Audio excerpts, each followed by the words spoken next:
Hello folks, this is Sula speaking. You're listening to another video for Teamfight Tactics. Well, this is another game with footage provided to me by Antisocialmunky. This is from one of his ranked games.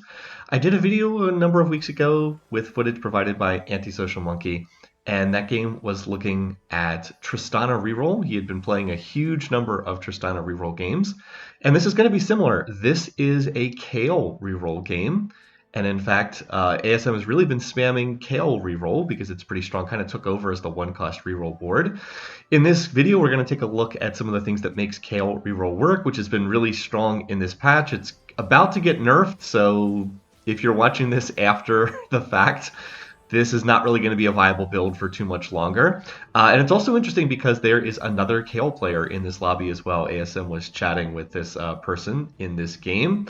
That happened in the Tristana reroll video that I posted as well, and I think that's part of the reason why Antisocial picked these, because they're good examples of not just how the build works, but also what it looks like when you're contested by another player.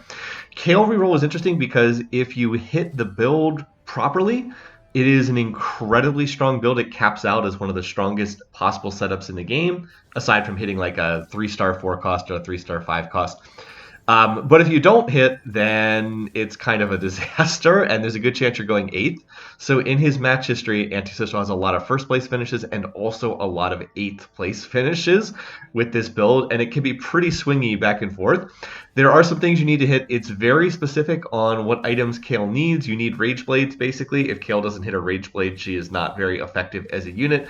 And if you come up short on hitting the required units, that the build also can fall apart very, very quickly. But when it all comes together, it's kind of a beautiful thing. Okay, now if you notice all of these Tristanas, this could have been Trist Reroll. There's actually 4 Tristanas here already, but nope. This is a Kayle reroll game, and the focus is going to be on Kayle. Antisocial has gotten a rod that is good enough for half of a Rage Blade, so he just slams the rod right away onto Kayle, and he's going to look to try to get a bow to make that first Rage Blade. Other units that he's looking for, it's actually very important that he find Poppies. Poppy is the one of the other really critical units that you need to find. By the way, that glove, not really useful. What you're looking for in terms of items early on in this build is you're looking for Rage Blades on Kayle, and then you're looking for defensive items for Poppy. Anyway, so he goes ahead. Antisocial is running Lee Sin, which is kind of the legend that you pick for reroll team compositions. And he ends up taking Trade Sector because he didn't like any of the other options. Now, as far as what he's grabbing here, he's picking up 1-cost units and just taking them out of the pool. As I mentioned in the Tristana reroll video, this is not super important to do. Overall, there are 28 copies of each of the 1-cost units, and there's 13 1-cost units, so 13 times 28. It's right around like 360 units. Taking additional 1-cost units out of the pool doesn't really do anything to increase your odds of hitting these units, but it's something that people often like to do. Most important to make sure you hit your economic breakpoints. He has hit 10 gold here, and then he's just kind of holding some other units on the bench.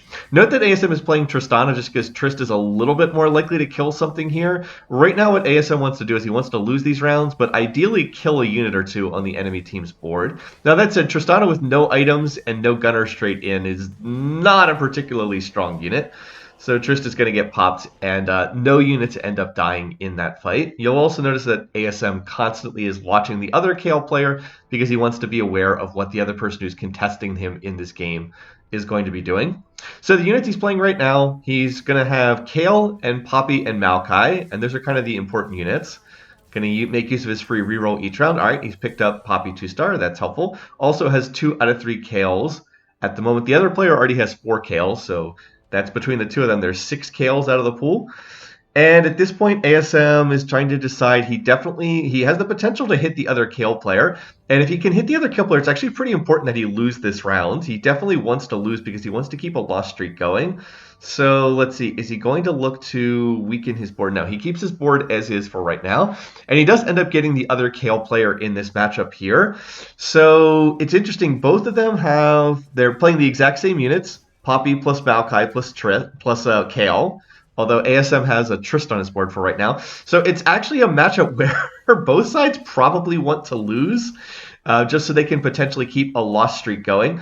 And fortunately for Antisocial Monkey, it does look like that's going to happen here. The other side, he had 2-star Poppy, but the other side had 2-star Kayle and 2-star Maokai. And the damage is just non-existent on both boards right now, but it's like very slightly higher on the other person on this player Raziel's board. So Antisocial ends up losing, and that's actually a really good loss because it's a 2-unit loss. He only took 4 damage from losing that round. So that's just about perfect. And now here he wants to try to get up to 20 gold, so he can go ahead and do that. He's got a loss streak intact. You see him buying up 1 cost, which, as I said, I think is kind of pointless, but it is something that people often do. And so, yeah, now that other player Raziel has picked up a win, which they probably don't want, because Kayle Reroll is so weak early on. The goal really is to loss streak throughout the early game so that you can build up the extra economy from a full loss streak and also get increased carousel priority. It is very important that Antisocial Monkey try to get a bow off of this upcoming carousel because Kayle absolutely needs Rage Blades. No other items will do. She has to hit Rage Blade or else she's not effective as a unit. This is also a pretty good round as well because Antisocial's killed 1 unit. Can he kill a second unit? No. Can't get the second Kled, but it is a 3-unit loss, which is not that bad. So he only takes 6 damage.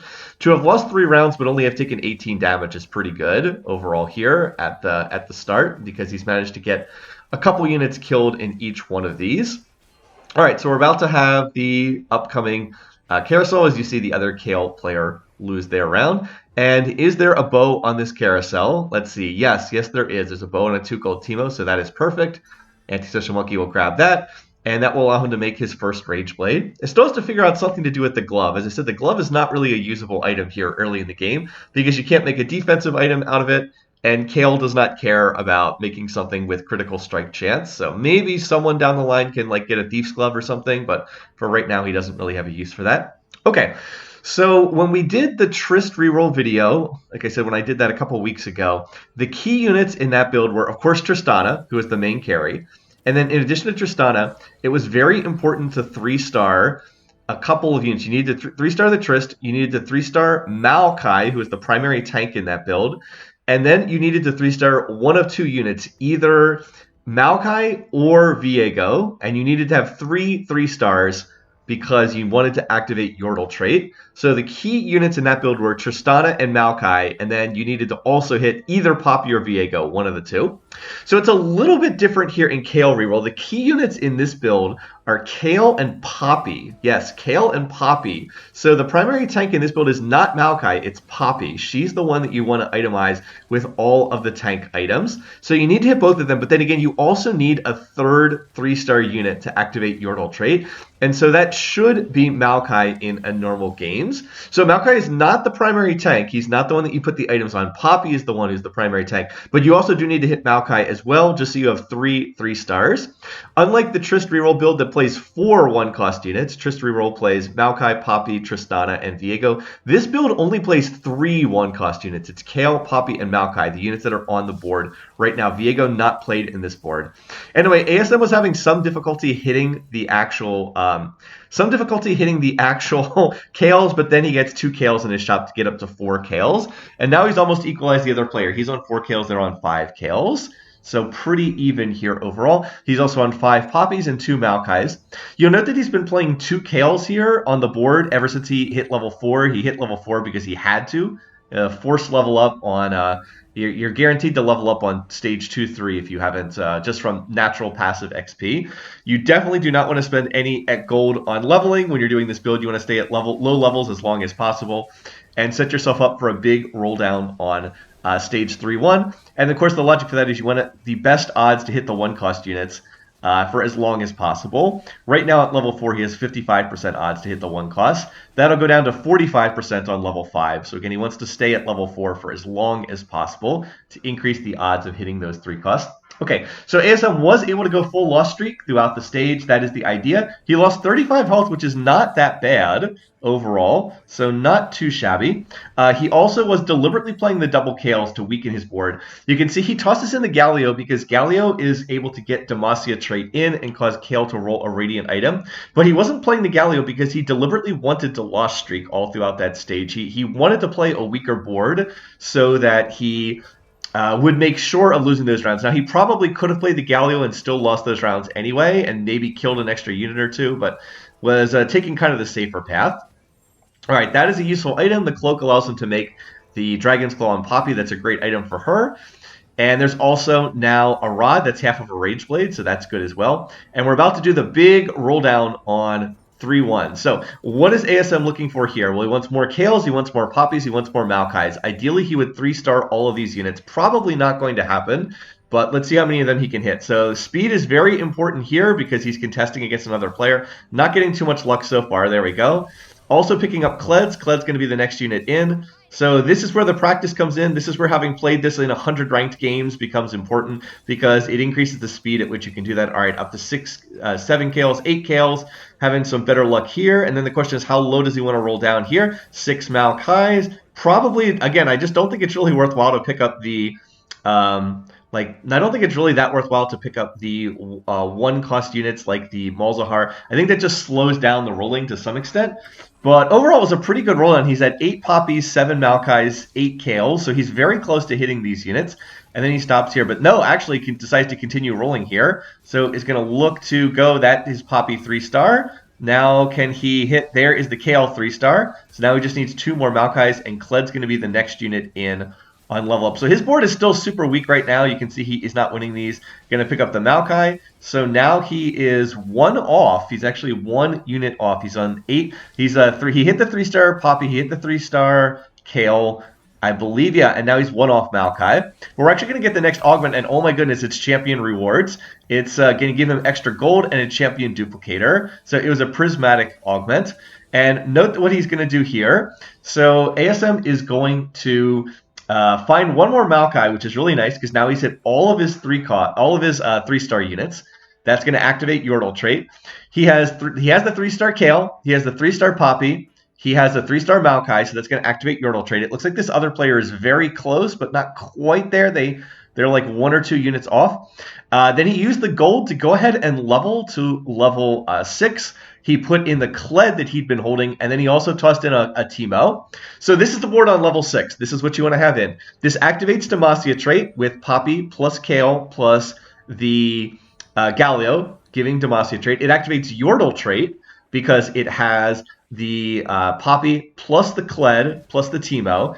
And then it also activates Slayer trait. Kayle's traits are Demacia plus Slayer. So Kled is actually very important in this build because he activates both Yordle trait and Slayer trait. So it's really nice to have him on the board. And now that ASM has hit his units, note that he has no gold whatsoever. He rolled all the way down to 0 gold. But he's activated his board now, and now his team is just going to take off in terms of damage. Kayle starts to become a real unit at level 6. And he has all of the pieces in. From here on out, he's going to continue building out his team. He's going to look to add more Slayers. He's going to look to get to level 9. But all the key pieces are already in play for his board. He doesn't really need anything else at this point.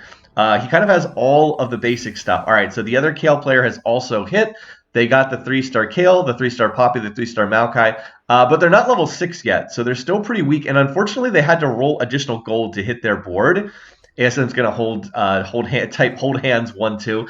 By the way, you can see someone else in the chat is like, how did you both hit? And the truth is, it was pretty lucky for them both to hit their 3-star 1 cost.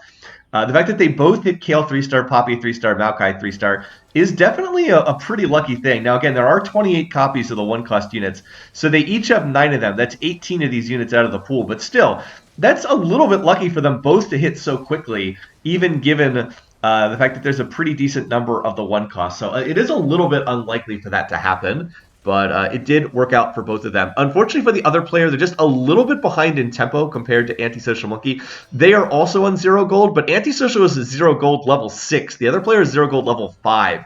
And that's a very big deal because Kayle, oh, by the way, there's an option for a bow here, but look what ASM's going to pick up. There's actually a spatula here as well. So we'll get back to why that's important in a minute. As I said, the other player being level 5 instead of level 6 is bad because, number 1, Kayle gets much stronger at level 6. And then, number 2, they can't activate Yordle trait until they get to level 6 and can put an extra unit in. So that person's going to take a couple more rounds to be able to get to level 6. And because their board's going to be a lot weaker, that means they're likely to take more damage. And note that they're down at 37 HP, whereas Antisocial's at 58. It is not at all unusual to be down at a low amount of HP when the board comes together. In fact, I'd say it's actually kind of fortunate for Antisocial that he was able to hit his board on 58 HP. This is a better than average result. It's actually quite common to make the board come together on like 30 HP, 15 HP. Anyone who's played this build knows that it's very common to hit your team when you're on low HP and then desperately try to win streak when you probably die on one more loss or at most two more losses. All right, anyway, let's get back to that spatula though. So there was this glove that Antisocial really had no use for. And it was just kind of sitting around on his bench. Probably the most useful thing he could have done would be to find another glove and put a thief's glove on like Maokai or something. But then there was a spatula on there. So he was able to take the spatula and make a Slayer emblem. The recipe for that in set 8, or what is this? No, this is set 9. Recipe for that was spatula plus glove makes Slayer emblem. So that's going to get an additional rank of the Slayer trait in play for Kayle, which is very, very nice. So what does Slayer trait do? If you're curious, this is not a super popular trait in this set. It does get some play here and there. I'll read the description. Slayers gain 12% Omnivamp. Additionally, Slayers deal bonus damage doubled against units below 66% health. So you get some innate healing off the Slayer trait, but then they also deal more damage against units once they take 33% health. So they deal bonus damage against... Oh, they deal bonus damage innately, and then it's doubled when the units drop below 66% health. Now, at lower rank, Slayer is not terribly important. Like right now, Slayer 3 is 10% bonus damage. At Slayers 2, it's 5% bonus damage.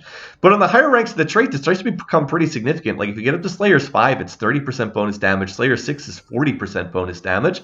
So if you get up to Slayer 6, 40% bonus damage doubled against units below 66% health, that's 80% bonus damage. So it's just something else that buffs up the Kayle, basically, makes her stronger. The Omnivamp never goes up. It's always a flat 12%. But that bonus damage gets to be pretty significant. So, like I said, the way that this build works is this is the basic core of the build. 3 Demacia, 3 Yordle, 2 Bastion, and then activating Slayer trait. And then you just add more Slayers to the board for Kayle. That's basically it. I mean, it's kind of simple in that regard. Activate these traits and then just keep putting in more Slayers so that Kayle keeps getting additional bonus damage. And Kayle remains the main carry from the beginning of this build to the end. Like it never really switches to another unit. It's just Kayle from start to finish, which is a very weird unit in that regard. Okay, so as far as Kayle, since it's a Kayle video and we're here on a minion round, it's worthwhile just to go ahead and read her ability. Passive, Kayle gains new passive effects as your Tactician levels up. I think people in this set know this, but it bears repeating. Kayle is unbelievably weak when you start the game. And then as you, that is your little legend, you the Tactician levels up. She gets additional abilities. Level 1, her attacks just deal bonus magic damage. Level 6, every third attack launches a wave that deals magic damage. And Shreds, that is, reduces magic resistance for 3 seconds. And then at level 9, every attack launches a wave and it travels farther. So at level 6, it's every third attack launches a wave. At level 9, it's every attack launches a wave. So that's really what you're looking for. Okay, one nice thing about that minion round is Antisocial was able to get 3 Zeds. He was also able to replace the Galio with the Jarvan, and he picked up a bow for Kayle. Yes, the Galio you play at low levels because Galio gets you Demacia trait, and he's a little bit better than Garen. Garen's kind of a carry, whereas Galio is just a tank, and tanking is really all you need from that unit. But you want to replace with Jarvan as soon as possible because Jarvan's just a much better unit. Note that Jarvan's also activated Strategist trait because Teemo's being played in the back lines. It's not terribly significant, but it's still better than the alternatives. Note that Antisocial was able to make his second Rage Blade, and this is the itemization for Kayle. It's double Rage Blades, and then she rolls a Radiant item in that last slot. So that's pretty much the setup there. Although this person actually rolled the Radiant item on Poppy. I don't know if that's intended or if that's a mistake. You really do want Kayle rolling the extra item because Kayle is the only source of damage in this comp. And that is the biggest weakness when you're playing Kayle. All right, by the way, we've got last augment here, and oh, look at this Slayer's Resolve. When your Slayers take or deal damage, they gain 2 stacking armor and magic resistance for the rest of combat. Max 25 stacks. Gain 2 Slayers. Well, considering that this is a Slayer's board, I mean, that feels like it's better than the other options. So that's a little bit unlikely, but was able to hit that. And again, note that Antisocial is just going to look to sell everything. He did find a Senna at 1% odds, so that's a unit he could potentially play just to activate Shadow Owl's trait, and because the Senna is just a good unit overall. But normally you would just look to put in more Slayers. So for instance, he could put in Gwen on level 8 and play 5 Slayers here. Now, some of the other items on the bench are not that great for Antisocialmunky. Note that he's got double swords and a rod. He really doesn't want this. None of that stuff's going to be terribly useful. It would be much better if he had rolled additional tank items here, so we could itemize Poppy with additional tank items. You really want to get more tank stuff on Poppy, and then if there's leftover items, you can start putting tank stuff on Maokai. But like offensive items don't really do that much because Kayle is legitimately the only unit that you're relying on to carry in this comp. As I said, positioning in the late game is basically just how can I keep Kayle safe against these other boards, because Kayle's the only one who deals any damage whatsoever. She's often quite easy to keep safe because she ramps up very quickly with the double Rage Blades, and then she has innate healing with the Slayer trait. She has that innate Omnivamp, so she can be a little bit tricky to kill unless your team has good backline access. This is a set that doesn't have Assassins. The Assassin trait in this set is Rogue trait, but Rogue trait has been super buggy for the entire set, and it's not very reliable. So, yeah, it can be just very difficult to get onto Kayle and kill her. There is also some RNG in terms of what Radiant item she's rolling each round. It looks like this round is going to be a Static Shiv, which is not bad. Static Shiv, Gunblade, Jeweled Gauntlet are all pretty good. She will roll something good every round just due to how the Radiant items work. By the way, one of these players is a Zephyr, so ASM's going to try to dodge them. Okay, he's up against his counterpart. He's up against the person playing Kayle Reroll, but this person is running the Radiant item on Poppy, and I do think that's a mistake. Now, it does mean that his Poppy is really, really strong, but Kayle just doesn't really do enough damage without the third Radiant item. Like, without something to stack onto the Rage Blade, she just doesn't do that much damage, and so this person's going to take a loss and get knocked all the way down to 5 HP. So, oof, that's not really where they want to be. And Antisocial's now on a 7-match winning streak. He's gone on a huge win streak ever since he was able to put his board together.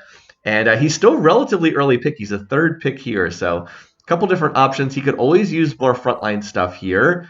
And if not, I guess he could also take the Senna and just use his champion duplicator on the Senna. That would not be terrible here. And then just put the AD items on the Senna. So that's actually a possibility as well. Oh, never mind, it got taken. So he's going to go ahead and take the belt. Now, the belt can be used as a frontline item to try to make Poppy more tanky. I think that would be my first thought on how to do this, but it's actually not how Antisocial is going to use this.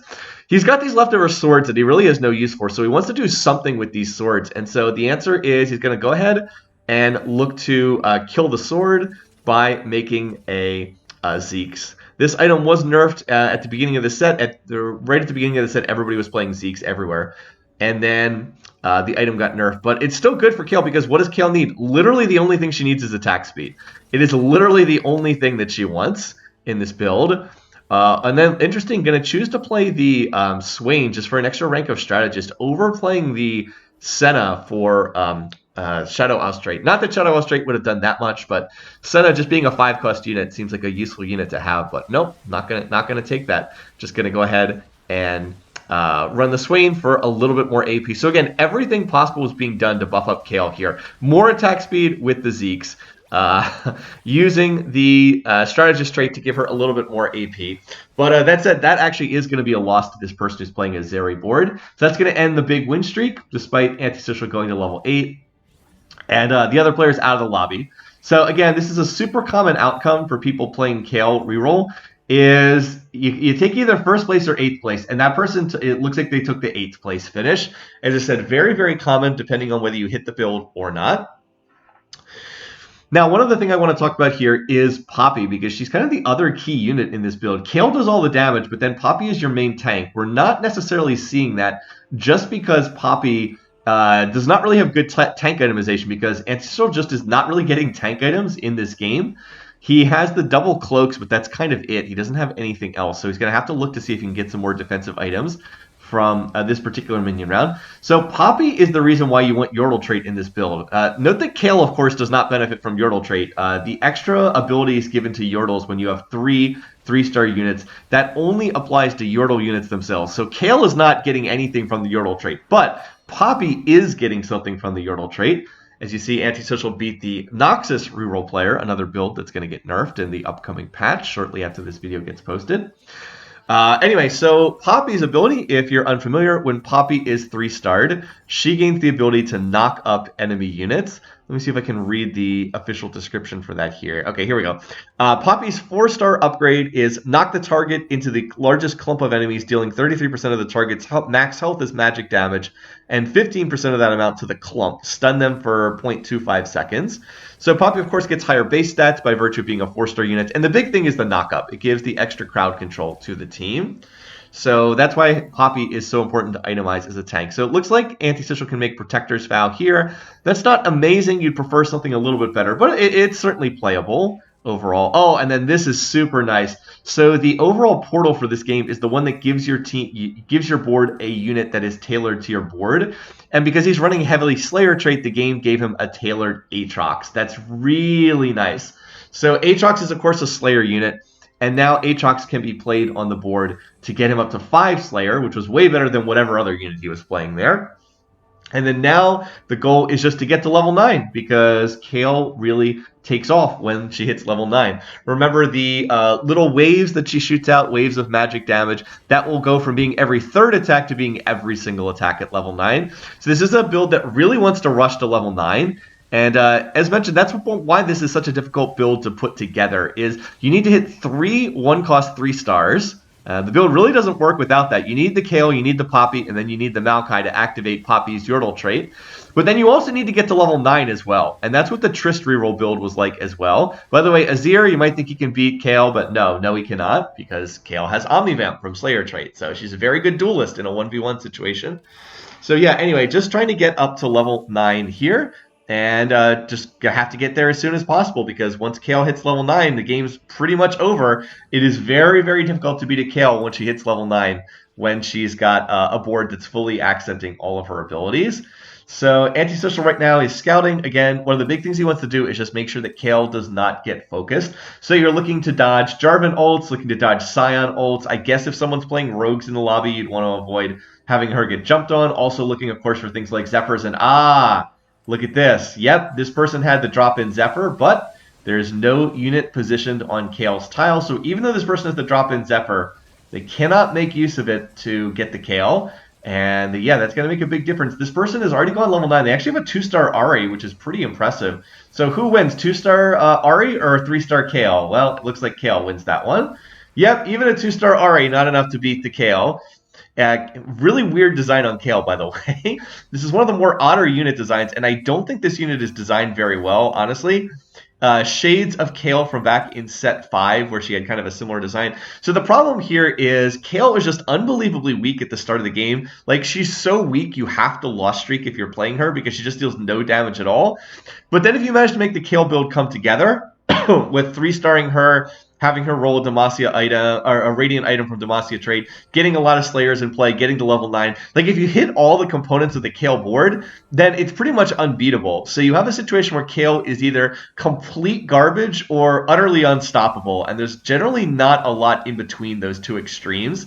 So it's just kind of not good design when you have a situation like this. It's also bad that Kayle really can only be played in this setup. She's a unit that basically can be played in one comp, the one that you're seeing right now, and she's basically useless for utterly anything else. She has to be played with this exact setup, with these exact units, with these exact items, and if those conditions aren't met, then she's a completely useless unit. So, as I said, just not good design on this unit overall. It's pretty unfortunate. All right, well, there's another carousel here. I would have thought he would go for the Gargoyle Stoneplate, but it looked like Antisocial wanted to just try to get Heimer for Heimerdinger's sake. The goal is when you get to level 9, you're going to take out the Teemo and replace with Heimerdinger. Now, that will cost Strategist trait, but Heimer is an infinitely better unit than Teemo, so that's not really much of a loss to have that happen. All right, Antisocial is going to look to get to level 9. Now, Kayle gets the little graphic showing that she has ascended, or whatever the word for that is. You're going to see the 2-star Jarvan, and then Teemo's going to come out, and the Heimerdinger is going to go in. That champion duplicator can be used perfectly to put in the duplicate the Aatrox and get 2-star Aatrox. Gargoyle Stoneplate on Poppy. Now you want to backline some of these other units, so Poppy will soak up the enemy targeting. And then Antisocial is going to put the Gunblade on Aatrox. It's not an amazing item on Aatrox, but it's not bad. It's pretty solid. It gives him a little bit of additional healing. Of course, he already has an 8 healing from Omnivamp trait, so it doesn't do that much, but it's not terrible. He'll come back to life after 5 seconds or whatever that is. This fight's pretty close because Kayle gets jumped on in the back lines, but again, Slayer's trait gives her that innate Omnivamp, and with 5 Slayers in, she's doing 30% bonus damage, doubled against any target that's under 66% max HP, so looking pretty good there. And then, double Scions, okay. So that's kind of interesting. Scion does not fit this board at all, but of course could be played on the board just because he's an innately strong 5-cost unit. So the one unit that's being looked for right now is Gwen. Definitely, yeah, and you can see the Callisto was giving Shadow Isles trait, but Shadow Isles trait wasn't really doing that much. It's better just to play the Scion, just a better unit to put in here. But again, the unit he's looking for is Gwen. Gwen will take him up to 6 Slayers, which is, yeah, going to be pretty good. So here in the late game, it is very worthwhile sometimes to drop some of the... oh, by the way, Kayle actually gets Zephyred here. Nicely done by this other player. But it can definitely be worthwhile to drop some traits in favor of just playing better units if you can play some more 5-cost units. So Kayle gets taken out of the fight. That's very important for the other person because it does mean that Kayle will take longer to scale up with her Rage Blades. But again, Kayle goes low on health and just heals it right back up again.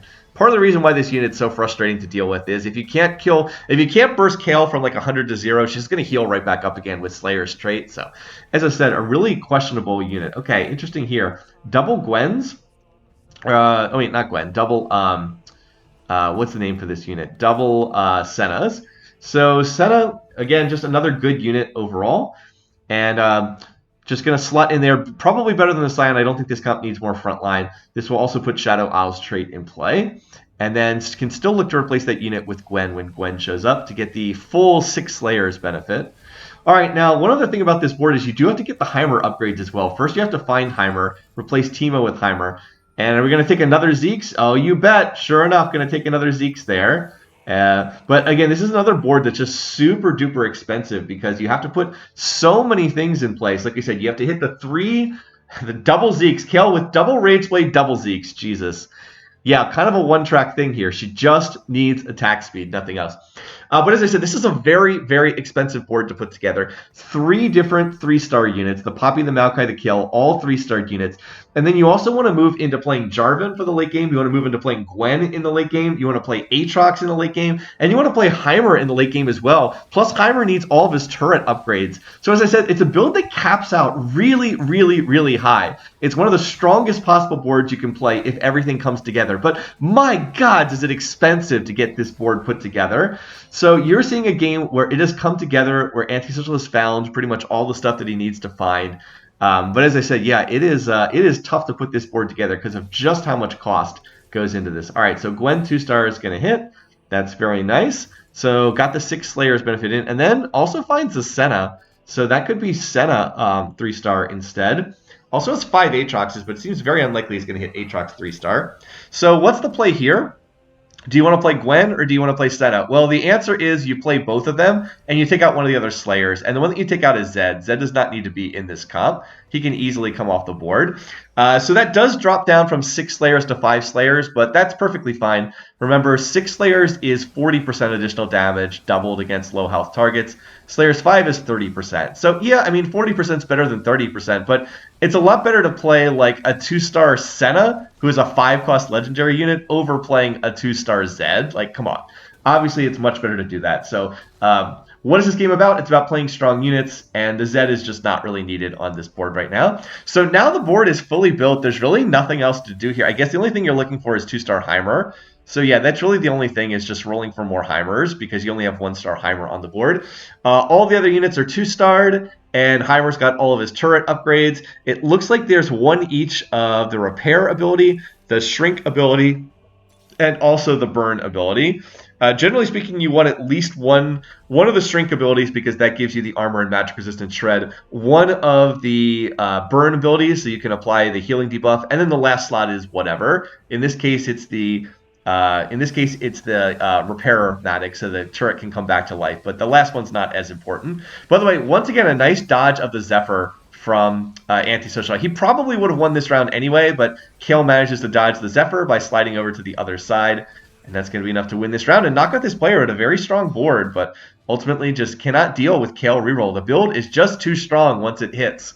As I said, it's pretty unsatisfying to play against because of that. Okay, some good stuff here. The Thieves Glove would not be bad to pick up. Could just put it on Senna, could put it on Maokai for more frontline. As I said, some good options here. There's also a Bastion emblem. That wouldn't be terrible either. But it looks like Antisocialmunky decides to go for the Gunner emblem to unlock the Senna. Senna has Gunner trait. No one else on this board has Gunner trait. So it's just going to look to grab that. And then see, still looking for more Heimerdingers. See if any more Heimers can show up in the store. So Belvath, that's not going to do anything. Don't really need the Zed. Okay, there. Wow, there's another Gwen. That's 6 Gwens. If this match was going to last longer, he's actually getting pretty close to Gwen 3-star here. That's kind of cool. And note that Heimer, by the way, is being played on several of these other boards, so it's kind of hard to hit. All right, so let's see. Antisocialmunky, once he hit his Kayle board, he won, I think he won 7 or 8 rounds in a row, and then he lost 1 round, and now he's on a 9-match winning streak after that up against the Zeri player here. This person's reasonably close to Urgot 3-star, but they haven't quite hit. I think they're on 8 Urgots or something. Yeah, I think they're on 8 Urgots. So definitely would like to beat this player and knock them out before they can hit Urgot 3-star. And yeah, Kayle, I mean, this board is pretty online at this point. It just cuts right through everything. All right, and by the way, he's actually going to lose a round here, but this is a ghost round. And remember, ghost rounds are super buggy. If you ever want to see more evidence about how buggy ghost rounds are, it's the fact that Antisocial lost that round, despite the fact that his board is almost certainly much stronger than this other person's board. All right, so he's rolling, still looking for Heimers. And by the way, there's another Gwen. That's 7 Gwens right now. So if this does end up going an additional round and goes to stage 7, he actually has decent odds to hit Gwen 3-star. Gwen's unitemized, of course, but still, a 3-star Gwen in a 5 Slayer comp would be pretty good regardless. Anyway, though, he's basically hit everything he needed to. The only thing he's missing is Heimer 2-star.